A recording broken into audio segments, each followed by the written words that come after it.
All right, ladies and gentlemen, we are going to the island of New Caledonia, the city called Kone. Going to school half a world away. My name is Laura, and I am 11 years old. I live in one place, and I go to school somewhere else.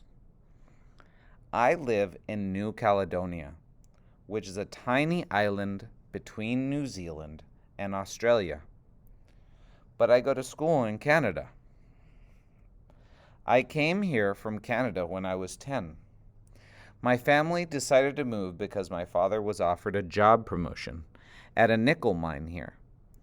We really made the big decision to move because I think we all just couldn't resist the adventure of moving to a place we'd never go otherwise. We'll be here for 2 years. My teachers are in Canada. They work with the Alberta Distance Learning Center. We communicate by email. When I am finished with my assignments, I send them by email to my teachers. They help me with my work and mark it. They email it back, corrected and marked. School begins for my brother and sister and me at 9 o'clock. Depending on what day it is, I do 2 different subjects, one in the morning and one in the afternoon. I have only 4 subjects: social studies, math, language, and science. I do my schoolwork at home, sitting at my computer desk. The thing I like best about virtual schooling is that I am able to learn so much and enjoy it. I can concentrate better, and my marks are much higher than when I lived in Canada. It's also taught me self-discipline because there is nobody telling me what to do. I have to get my schoolwork done without the encouragement of a teacher. But sometimes I miss having classmates.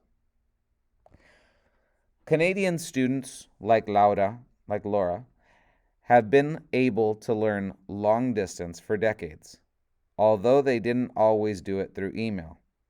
In the 1940s, the children of trappers, woods people, and railway hands lived in tiny remote hamlets across the country.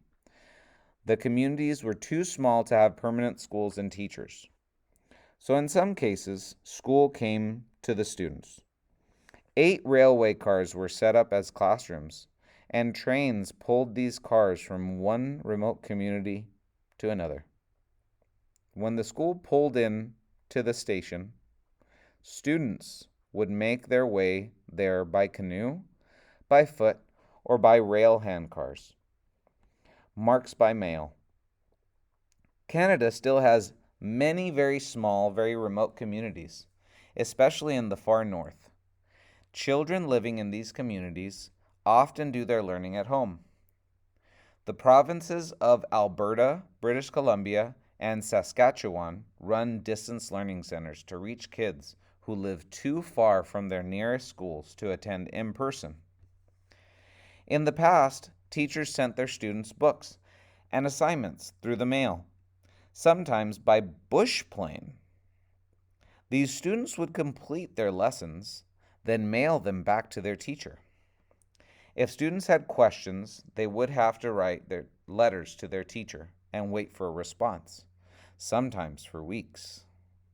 Today, most of the schoolwork goes back and forth through email.